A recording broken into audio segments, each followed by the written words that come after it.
Hello and welcome to episode 226 of Sutton and Back Family Style. I'm Jason. I'm Bill, and Jason and I are kind of on opposite ends of the NBA thing today. Jason's been rooting for the Bucks. I've been rooting for the Suns. I watched the game last night. It was a very, very interesting game. That's all I can describe it. The Suns came out in the first quarter. They were unbelievable and had a huge 16-point lead. And so they put Giannis on the bench in the second quarter, and they came back and eclipsed the lead. And they cut it back down to 3 points with Giannis sitting on the bench, which I really thought was, to me, that's a tipping point in the series. Because if you got somebody on the ropes, you're down 16 and their best player sitting on the bench, Yeah. and they come back and get within three, that says they're confident, they don't get worried, they don't get desperate. They're confident in what they're able to do. And that's what I saw last night. Even though it came down to a big steal at the end, because the Suns came roaring back, they were down 10, and they cut it to 1, and they had the ball, and you saw everybody seeing the strip. Yeah. And, that's what happens. You see that all the time when a player is trying to do it all, and they get in that situation where he's surrounded, like 3 guys all around him. And it was going to be tough to even make a pass. And I felt bad for Booker, but, you had to know that was going to happen when you went down there. I know you want to make the basket. I know you want to make things happen, but, it is what it is. But, what are your thoughts on it? You've been watching it from the other perspective. Well, I'm not anti-Suns. I really like Giannis as a person, as a player. I don't know him personally, obviously, from what I've seen. And I think him winning in Milwaukee is like I think it's something the NBA needs in a weird way. Yeah. And I also think, we talk about, every star saying they're going to leave, they're going to leave, they're going to leave. And we're going to talk about that in a little bit with Dame Lillard. But I think this is the kind of situation where obviously the Bucks, they have Thanos, who's in, protocol. They have his brother on the team, whether or not he's the 12 best players on their system or not. I know he helps Giannis and he's there. Like the Bucks have done what they can to keep their star happy. And I think him getting the chip might make him a Dirk Nowitzki type person, where he stays in Milwaukee. Whereas if he didn't get it, and with all the teams that are going to come back presumably healthy next year and some player movement, maybe the Bucks don't make it for a couple of years, maybe he wants out. I think if he ends this year as a 3-time, a 2-time regular season MVP, a Finals MVP, and a Finals champion, not that his career is going to be over by any stretch, but I don't think he'll have that itch to leave to try to prove that he gets his chip. I think that's a good way to look at it. I agree with you. I think, now he's got a chance to establish a legacy there. And again, I just, he has really looked much more comfortable in this series than I saw any of the other series. And you just played. He looks like he knows what he needs to do, and he's going out and doing it. And you talked about Booker trying to do it all. I think that's one thing we've seen in the last 2 rounds from Giannis is his acceptance of not trying to do it all. Yes. And, it is a team sport, and he seems to be playing the best team basketball of his career. Now, the free throw shooting, that's, I've never understood the bigger your hands are, the more difficult it is to shoot free throws, but that's clearly something. Going back to Dr. J, Shaq, famously, obviously, and, Giannis, like big-handed people having trouble shooting free throws. And obviously, it's tough to, try to replicate that as a person.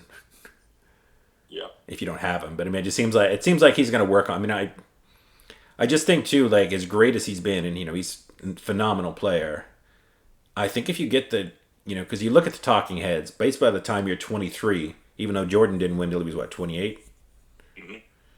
They began saying you can't win the big one, even though it's ridiculous that most people don't win the big one when they're young, as the best player anyway. But I think once that's off your resume, once you've checked that box, I think maybe you can sort of settle in. You just be a different player mentally. Agreed. And I think that the talking heads have been really talking a lot of. They've been real critical of a lot of players. They're real critical of Drew Holiday the first 2 games of the series. They're real critical of Chris Middleton the first 2 games of the series. And these last 3 games, these guys have been off the charts. Yeah, I think it's. They played really well. And I think it's symptomatic of just the general, news information cycle we have, where it's like rather than celebrating the people that are doing good, we want to rip the people that aren't doing living up to whatever expectations. You know what I'm saying? Yeah. Like rather than focusing on how great the Suns were, we're focusing on the two guys on the Bucks that weren't getting it done. And now that the Bucks are winning, we're talking about Chris Paul and his legacy and him not. And it's just like, well, Yeah. let's celebrate. Today on ESPN, they said that if Chris Paul loses, he'll have the worst percentage record of any player that's ever made it to the final. It's sick. I mean, why? I know we have all this access to all this data, but I don't like the point of taking the data and really pulverizing a player in a negative way with it. It's tough enough to be a player. It is, and you don't have to point this out. We all know that if he doesn't make it, it's a bad story. We don't need to know how bad, or it's just unfair. And I know we like to say, the famous saying is numbers don't lie, but in this case, they do lie. Like, you can look at, one of my childhood heroes, Dominique Wilkins, who never won a chip, right? Right. He played great in the playoffs, but he also played during Magic's era, Bird's era, Jordan's era, and the Bad Boy Pistons. So it's like, did he fail as a player, or was he just never on one of the best teams? And in Dominique's case, you have to say he really was not on one of the best teams. No, he wasn't. He could only carry that team so far, which he did.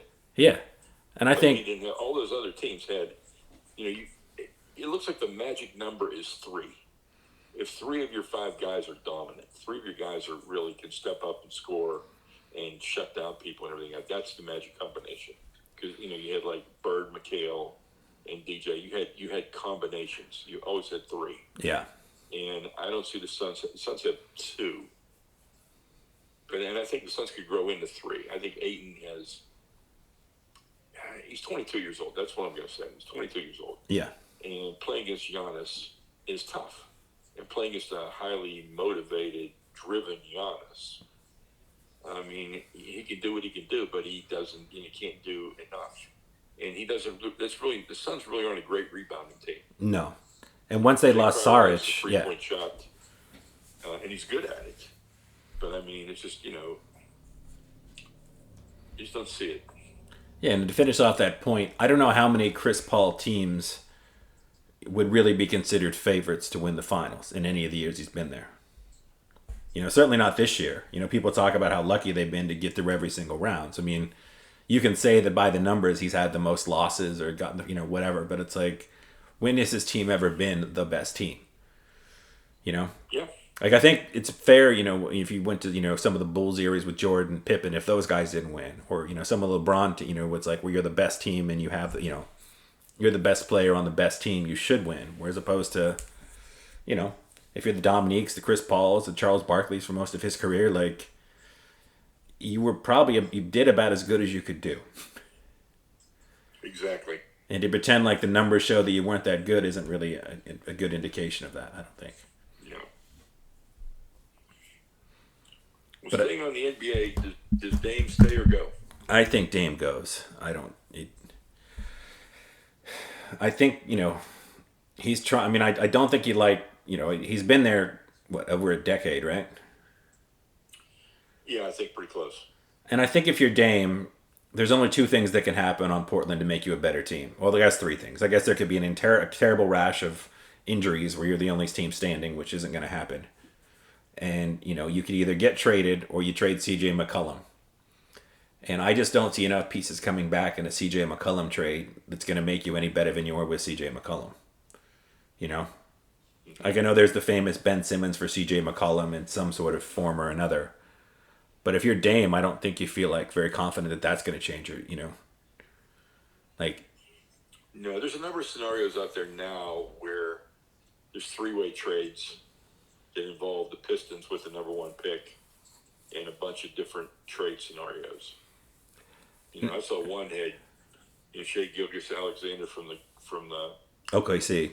Yeah. OKC going to Portland, and OKC getting Detroit's pick, and Dame going to all kind of crazy stuff.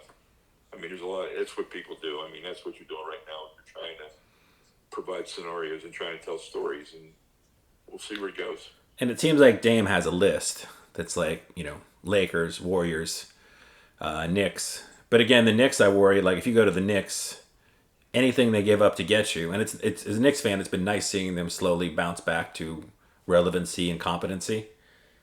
But you're in a Carmelo situation if you trade for Dame again. I feel like Yes, you're going to give up way too, the pieces you have to give up to get him will weaken you in other areas. When Right. Dame comes in and strengthens an area that was weak, but now you've made other areas weak.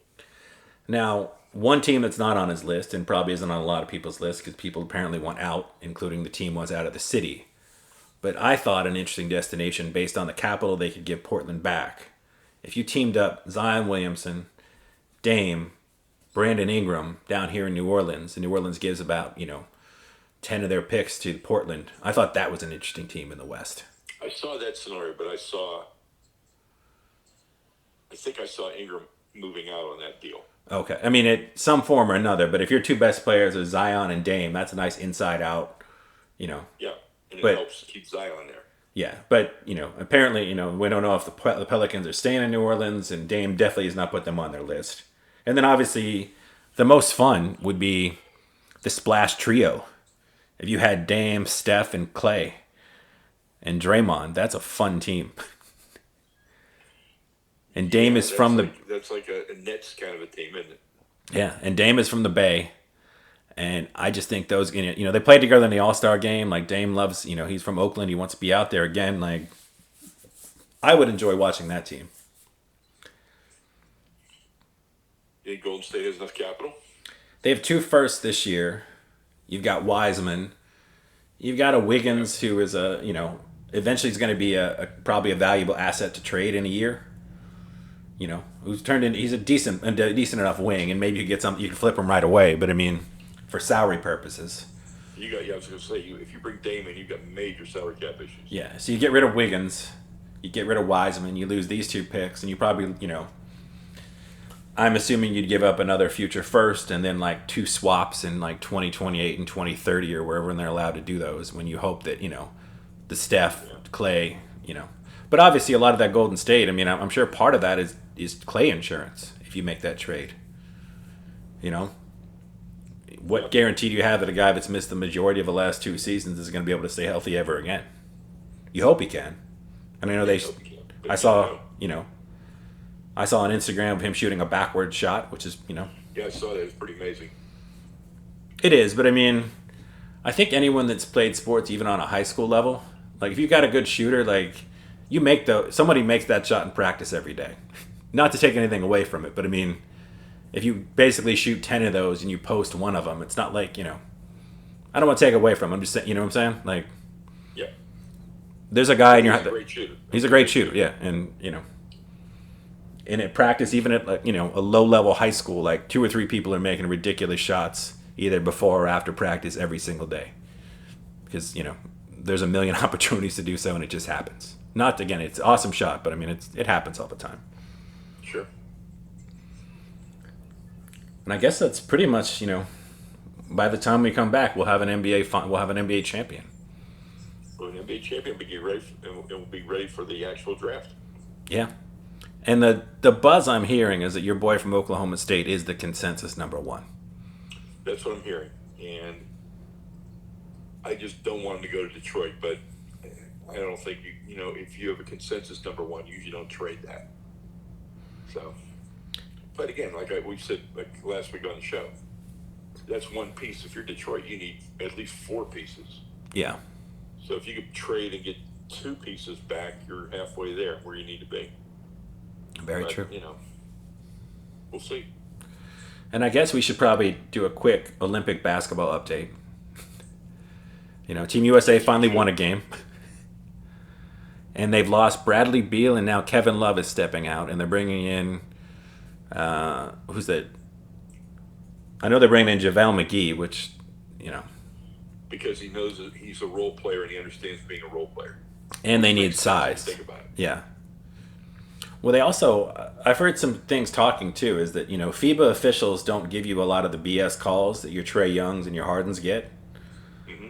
And that, in FIBA, like, you still need to have, you still need to have somebody to bang inside. And you look at the best big men in the NBA, Embiid, Jokic, Giannis, Ayton, You know what all four of those guys are? Not American. Yeah. And, the best centers in the game are not coming from America. So it's not like we can, fill one of those guys in. I'm sure they can sneak DeAndre Ayton in. Is he Virgin Islands or Bahamas? Bahamas? Yeah, I'm sure they can find a way where. I'm kind of curious as to why I haven't heard Trae Young's name mentioned around. Well, I did hear that, the whining aspect is part of it. Is that he's not going to, you can't, short stop. You can't fling yourself into defenders and expect calls. And you're going to get physicaled out a little bit more than you would in the American game. And that maybe that's not the best place for Trae. But it's also, I don't know if they need Trae so much as they need, they're a weirdly built team. They're a weirdly built team, but he can shoot from 50 feet out.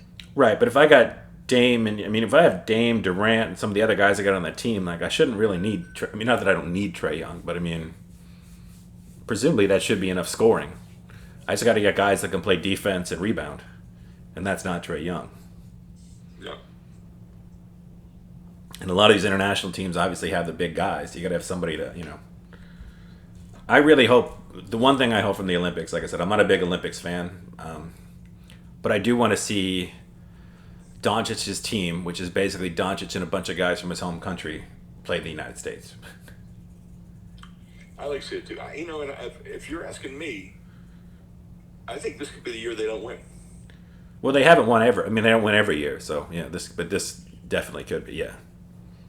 But it's Olympics. They don't win the World Cup, but they usually win the Olympics. Typically, yes. Except for 1972 and what was the other year? Didn't they lose to Spain? Didn't Spain win the gold a couple years ago? In the World Cup, for sure. Oh, okay. I don't know about the Olympics. I think they've won the Olympics. Okay. And then the women's team, as women's basketball's improved all around the world, which is what you get. Yeah. It's going to be much more competitive this year than it's been. It is. But they're a good story. It'll be fun to watch them. And Australia and some other teams are really good, so it'll be fun to watch. It should. And not to rain on, Watch it on network TV, right? We got to watch it on Peacock. You got to watch it on Peacock. And not to rain on America's parade, but never forget you're never the underdog in any of these events. The only country, you can fit 99% of the countries in our country. So we should win most of these games. Hoping so. I've been watching the British Open all weekend, and I usually like it because it's man against nature. Yeah. But it's sure not this year. It's beautiful weather. They're wearing short sleeves, and it's 80 degrees today. Huh. Yeah, as you know, even through Tiger, I've never been able to get myself to watch golf on television. No, I've only gotten into it the last couple of years. Okay. And I watch as much to watch the course as I do to watch the players. Yeah. And I think that's most of our sports news for this week, I think. Well, I want to shout out to the Pirates who came from a 6-0 deficit last night to score 5 in the 8th and win on a walk-off grand slam in the 9th. Yes, I would assume you'd be very excited about that. Very excited about that, and very excited that the Pirates did sign their number one pick, the catcher from Louisville, Henry Davis. They did sign him for $2 million under the slot, which gives them money for some of the other people they drafted. They had an amazing draft. They drafted like 4 of the top 32 players. Yeah.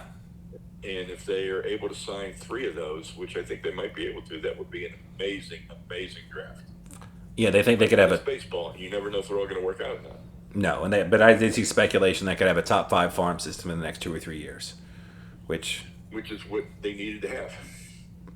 They got to be like the Rays and the Blue Jays and things like that have, and the Padres that build up great farm systems. That's what. If you're a market like this, that's the only way you can play. And then every 3 or 4 years, you've got a batch of guys that are all on controllable contracts. You got a window. Yeah, and you get a window. And your window's smaller, but you do have a window. And just based on years of watching rap and hip hop videos and seeing the Pirates have cool stuff. If they became good, you could sell a lot more merchandise. I mean, they sell well nationally as is. But if you were a really good team, I think people would jump on board because the uniform stuff is cool looking for the Pirates. And they had a great crowd last night, but it was fireworks night. Fireworks night in Pittsburgh, as we've talked about on the show for years, always does well. Yeah. Well, especially that new stadium. It's beautiful. You look over the river. It's just, Yeah, it's amazing. It's a nice spot to be in. And I did watch a little, as we transition, I watched a little sports entertainment. I just watched some of the opening stuff of WWE having fans back in the building again. Yeah. And it was pretty electric. Um, you know, the cheering, you could feel the buzz. Like, I mean, it's a different thing. I think one of the best sports moments I saw all week was Tony Hawk, Oh, yeah. finishing fourth, and the 12-year-old winning the gold, and the 12-year-old talking about how he's competing against his idols. He's 12 years old. Yeah. And he won with an amazing, amazing stunt. And It was fun to see. as we It was fun continue to our. see Tony Hawk at 53 being that kind of a mentor and that kind of classy guy. I really enjoyed that. And it was we're on the year of the old man with Tom Brady and Mickelson and some other people. Like the fact that Tony Hawk is still coming in fourth, it's pretty amazing. It's pretty incredible, right? Yeah. 53 years old. And he's also an anomaly in sports or in that sport. I know he's very light, but he's also over 6 feet tall, which is pretty crazy for that. Because a lot of skateboarding. Yeah, he is. He's tall. Yeah, he's like 6'3" or 6'4", which is an anomaly. Because it's just like with gymnastics and balance, like the taller you are, the more difficult the balance is. Anyone that's skateboarded, like the lower center of gravity is what you want. So I mean, the fact that he's that good and that tall and still competing at this age is just, Pretty cool. it's very cool. Well, I've got great food moments this week. Okay. I'm up here in Camden, Maine, so I've had my fair share of lobster. The other night I went to a restaurant called Fresh Company, and I had lobster risotto. So it's lobster Parmesan risotto with fresh peas and corn, and it was amazing. Okay. So we've already set, and I posted that picture on Twitter and Facebook Nice. and Instagram. So I've already set. Mom and I are going back again Tuesday night. I can only eat half of the dinner, so Mom and I are going to split that and order something else with it. But it was absolutely amazing.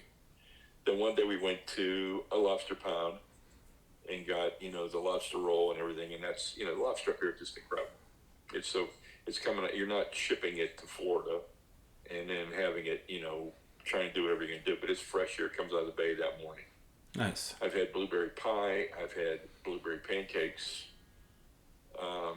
We had some pretty good Italian last night. So the food up here has been amazing. It's been a lot of fun.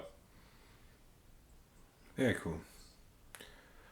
Well, I told you I had two semi-entertainment moments because I don't know really how to put them. But I had incredibly low expectations. But I watched the new Saw movie, which is starring Chris Rock and Samuel L. Jackson. And granted, if you're watching a Saw movie, you're going to have a couple of gross scenes. So anybody that has a squeamish stomach, don't watch it. But it was one of the better Saw movies. The villain has a very clear motive. And, and it's also kind of fun because, you get Samuel L. Jackson saying what he wants to say, but you also have the first 15 minutes where it's almost like if Chris Rock was a funny cop. Because he's kind of doing stand-up as he's walking around. So you almost get like a 10, 15-minute Chris Rock stand-up special in the middle of the movie. Which I think is awesome. Yeah. I mean, he has a whole rant in the beginning about Forrest Gump and Jenny, and then he goes some other, like, it's just, a little... I'd love to hear that. No, I might watch it just for that.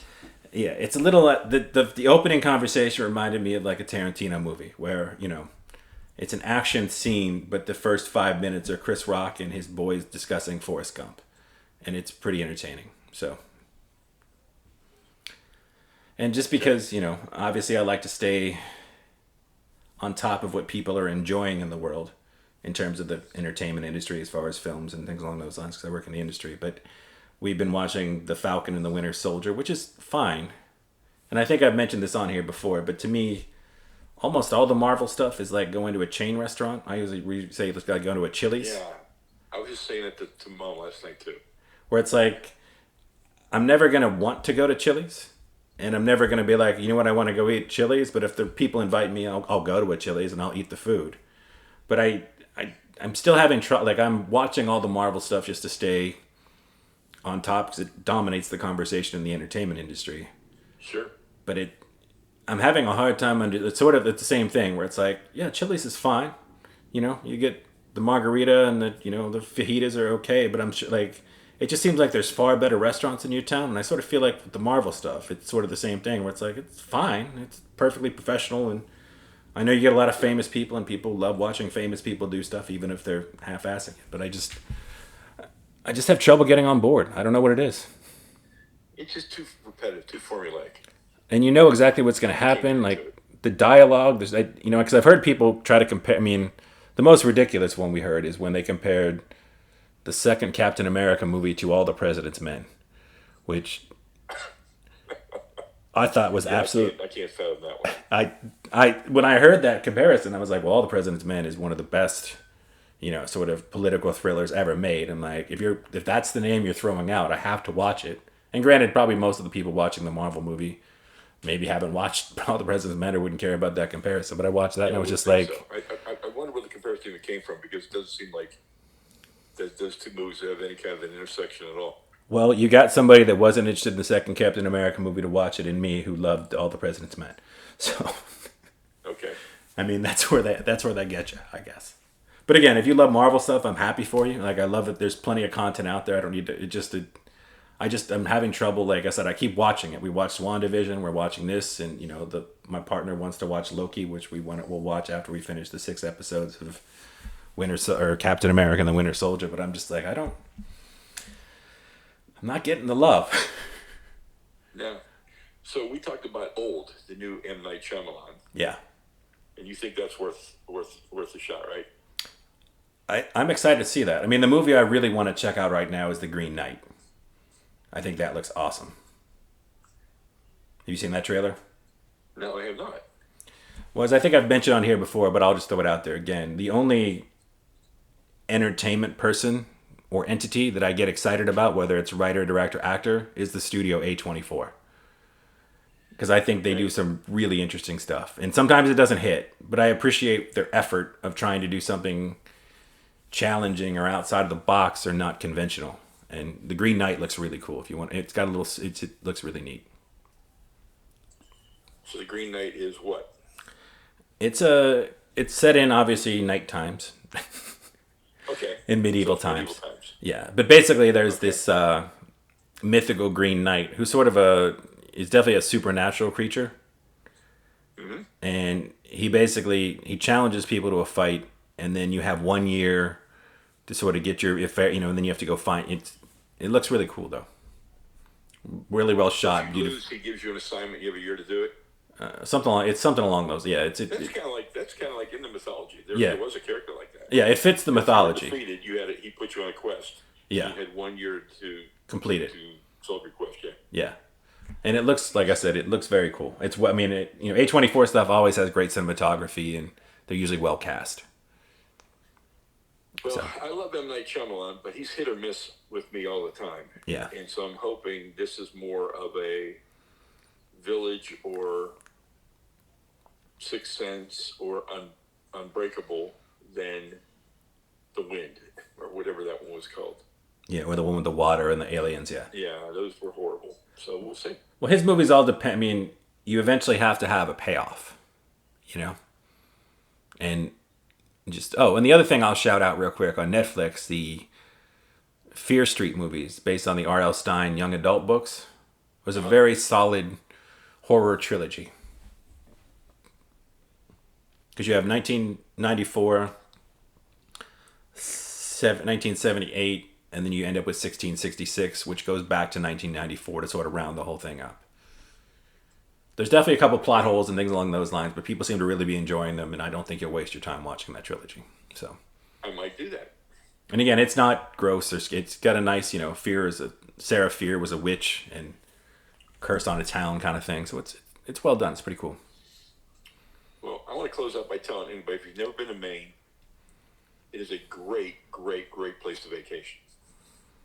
And there's a lot of things to do. There's a lot of things to see. The climate is amazing, particularly if you live in the southeast and you're dying this time of year. Yeah. You come up here and it's been, the highest it's been is like we had a day of 80. We've had a lot of days of 65 to 70. That's It's incredible. just really refreshing to be in that kind of climate.